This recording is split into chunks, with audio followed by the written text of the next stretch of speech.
اعوذ باللہ من الشیطان الرجیم، بسم اللہ الرحمن الرحیم۔ میں ہوں مدثر راجپوت۔ السلام علیکم۔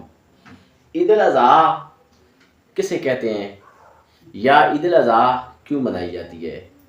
یہ مسلمانوں کا ایک بہت اہم تہوار ہے۔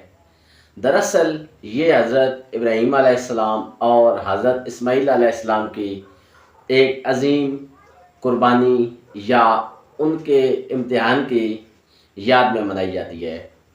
حضرت ابراہیم علیہ السلام نے خواب دیکھا کہ وہ اپنے بیٹے کو ذبح فرما رہے ہیں، تو انہوں نے اپنے خواب کا ذکر اپنے بیٹے حضرت اسماعیل علیہ السلام سے کیا۔ تو انہوں نے کہا، بابا جان، آپ کو جو حکم ہوا ہے آپ اس پر عمل کریں اور انشاءاللہ آپ مجھے صابرین میں پائیں گے۔ وہی ہوا۔ تو حضرت ابراہیم علیہ السلام نے اپنی آنکھوں پر پٹی باندھی اور حضرت اسماعیل علیہ السلام کی آنکھوں پر بھی پٹی باندھی، تاکہ وہ جو والد کی محبت ہے وہ اللہ تعالیٰ کے امتحان میں یا اللہ تعالیٰ کی محبت میں حاوی نہ ہو جائے۔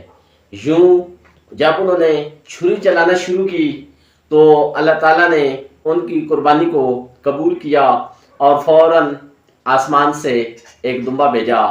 تو جب انہوں نے آنکھوں سے پٹی کھولی تو دیکھا حضرت اسماعیل علیہ السلام سائڈ پر کھڑے ہیں اور نیچے دمبا ذبح ہو گیا ہے۔